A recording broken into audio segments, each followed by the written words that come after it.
আমারও ইচ্ছা ছিল আল্লামা দেলোয়ার হোসেন সাইদি রাহিমাহুল্লাহর সাথে দেখা করব। খুব ইচ্ছে ছিল ওনার সাথে কথা বলবো, হাঁটতে ধরে মুসাফা করব, ওনার সাথে সালাম বিনিময় করব।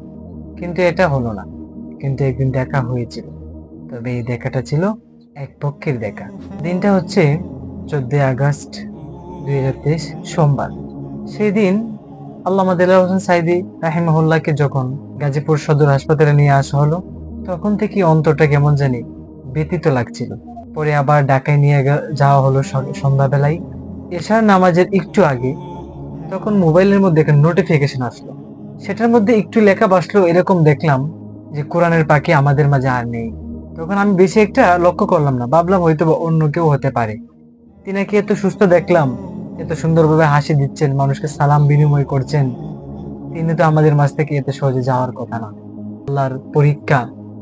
তখন নামাজের মাধ্যমে অনেক দোয়া করলাম ওনার জন্য, আল্লাহ পাক রব্বুল আলামিন ওনাকে যেন সুস্থতা দান করেন। মসজিদ থেকে বের হলাম, বের হয়ে একজন ভাইয়ের সাথে দেখা করে একটা রাস্তার মধ্যে এসে দাঁড়ালাম। সাথে সাথে কল আসলো যে তুমি যার ব্যাপারে একটু আগে কথা বলতেছিলে, তিনি তো আমাদের মাঝে নেই, তিনি চলে গেছেন। সাথে সাথে এমন মনে হলো যে আমার পায়ের নিচে মাটি নেই। চোখ দিয়ে মনের অজান্তেই পানি নেমে আসলো ওনার প্রতি ভালোবাসার কাছে। এটাই তো ইমানের দাবি। ইমাম আবু হানিফা রহমতুল্লাহ আলাইকে মানুষ বলে নাই তিনি খুব বড় ধনী ছিলেন, জিনিসটা এরকম নয়।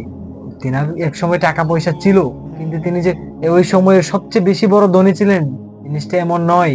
ওই সময়ের সবচেয়ে বড় ধনী কোনো না কোনো একজন ছিল, মানুষ তাকে মনে রাখে নাই, ইতিহাস তাকে মনে রাখে নাই, কিন্তু ইমাম আবু হানিফাকে মানুষ আজ পর্যন্ত বলে নাই।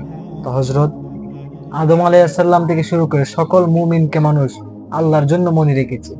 ঠিক ওই রকম ভাবেই আমাদের এই কোরআনের পাখি আল্লামা দেলোয়ার হোসেন সাইদি রাহিমাহুল্লাহ, ওনাকেও মানুষ ভুলবে না। ওনাকে যারা শহীদ করেছে, নির্যাতিত নির্মম স্বৈরাচার ফ্যাসিস্ট সরকার ওনাকে নির্মম ভাবে হত্যা করেছে, আল্লাহ পাক রব্বুল আলামিন ওনাকে শহীদ হিসেবে কবুল করুন।